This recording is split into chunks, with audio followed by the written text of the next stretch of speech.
அன்புக்குரியவர்களே, அன்பின் அரசராம் ஆண்டவராகிய இயேசு கிறிஸ்து நாமத்திலே நான் உங்களை வாழ்த்துகிறேன். இந்த நாளிலே நாம் தியானிக்க இருக்கிற வேத வார்த்தை நீதிமொழி புத்தகத்திலே 6ஆம் அதிகாரத்திலிருந்து எடுக்கப்படுகிறது. 23வது வசனத்தை நான் வாசிக்க போகிறோம்.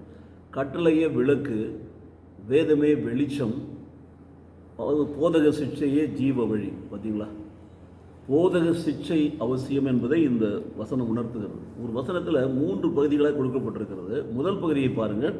கட்டளையே விளக்கு, தேவனுடைய கற்பனைகள், தேவனுடைய கட்டளைகள், தேவனுடைய நியாயப்பிரமாணங்கள், அதுதான் விளக்கு. அதுதான் நமக்கு விளக்குங்க. நல்லா வச்சு பாருங்கள், விளக்கு. சரிதான். Unless we have a torch we cannot go in the darkness, isn't it? வீட்டில் கூட திடீர்னு பவர் கட்டாத ஆகிடுச்சுன்னா திடீர்னு ஒரு விளக்கு தேவைப்படுது. ஒரு விளக்கு, அந்த நாளிலெல்லாம் சிம்னி விளக்கு வச்சுருந்தோம். இப்போது கட்டளை தான் விளக்கு என்று சொல்லப்பட்டிருக்கு. ஒன்று. 2வது வார்த்தையை கவனிங்க, வேதமே வெளிச்சம். அந்த விளக்கிலிருந்து வரக்கூடிய வெளிச்சம் என்ன? அதுதான் வேதம். ஸோ தேவனுடைய கட்டளைகளும் கற்பனைகளும் தான் நமக்கு வேதமாக கொடுக்கப்பட்டிருக்கிறது. That is our Bible, that is our word of God. வேதம் வேதம் போதிக்கிறது, கற்பனைகளை கட்டளைகள் எல்லாம் கொடுக்கிறது. ஸோ அந்த விளக்கிலிருந்து வேதம் என்று வெளிச்சம் வருகிறது. தேவனுடைய கட்டளைகளிலிருந்து, தேவனுடைய கற்பனைகளிலிருந்து நமக்கு வெளிச்சம் கிடைக்கிறது. அதுதான் வேதம். அதுதான் நாம் அந்த வெளிச்சத்தில் நடக்கணும், வெளிச்சத்தின் பிள்ளைகளாய் வாழணும். 3வது பாருங்கள், போதக சிக்ஷையே ஜீவ வழி. அதுதான் ஜீவனுள்ள பாதை. போதகம் கொடுக்கப்படுகிறது, சிக்ஷிக்கிறது. பாருங்கள், சிக்ஷிக்க வேண்டும், கண்டித்து உணர்த்த வேண்டும், அது நம்மை திருத்த வேண்டும். அப்போ நிறைய பேர் இன்றைக்கி புத்திமதிகளை கேட்க தயாராக இல்லை, கடிந்து கொள்வதற்கு விரும்புகிறதே இல்லை. அதனால தான் வசனங்களை கேட்கறதில்லை, பிரசங்கங்களை கேட்கறதில்லை, வாழ்க்கையில் விளக்கும் இல்லை, வெளிச்சமும் இல்லை. அவர்களுக்கு போதக சிக்ஷை கிடையாது, திருந்துவதற்கு வாய்ப்பு கிடையாது. ஜீவ வழியிலே நடக்க மாட்டார்கள், அது மறந்துடுங்க. ஜீவ வழியே கிடையாது. அந்த வழி மரணத்தின் பாதை, அழிவின் பாதை, நெருக்கமாக இல்லை, அகலமான ஒரு பாதை. ஆகவே சங்கீதம் 119 வாசிக்கிற 105வது வசனத்தில், உம்முடைய வேதமே, உம்முடைய வசனம் என் கால்களுக்கு தீபம், விளக்கு. அதுதான் உம்முடைய வசனம் சொல்கிறான், அதுதான் கட்டளை.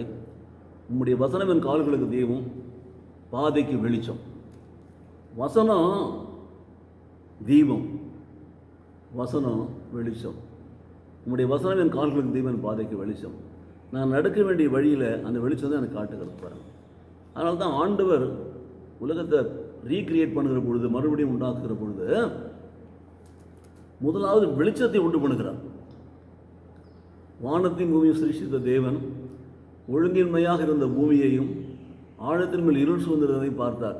ஜலத்தின் பரிசுத்த அசைவாடி கொண்டிருந்தார். வார்த்தையான தேவன் கூடவே இருக்கிறார். வார்த்தையை சொல்கிறார், வெளிச்சம் உண்டாக கடவுள், வெளிச்சம் உண்டாகும். There is no light, we cannot see anything.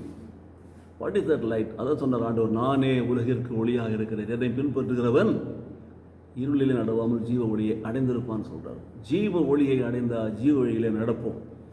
ஜீவ ஒளி நமக்கு கொடுக்கப்படுகிறதே நாம் சரியான பாதையை தெரிந்து கொள்ளும்படி, நம்முடைய பாதையை சரிப்படுத்தும்படி தான், மேடுபள்ளங்கள் பார்த்து நம்ம நடக்கும்படி தான்.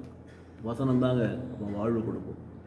விசுவாசிக்கிறீங்களா? ஜெபிப்போமா? உங்களை நேசிக்கிற நல்ல பிதாவே, கட்டளையே விளக்கு, வேதமே வெளிச்சம், போதக சிக்ஷையே ஜீவ வழி என்று சொல்லி இந்த காலை வேளையில் எங்களுக்கு கற்றுக் கொடுத்த எங்கள் அன்பின் தகப்பனே, உம்முடைய கற்பனைகளையும் கட்டளைகளையும் ஆண்டவரே நாங்கள் விளக்காக தீபமாக கொண்டு, ஆண்டவரே உம்முடைய வேத வார்த்தைகளை எங்கள் வாழ்வுக்கு வெளிச்சமாக நாங்கள் பார்த்து, அந்த வெளிச்சத்தின் பாதையிலே ஆண்டவரே ஜீவ வழியில் நடக்கும்படி எங்களை நடத்துவீரா.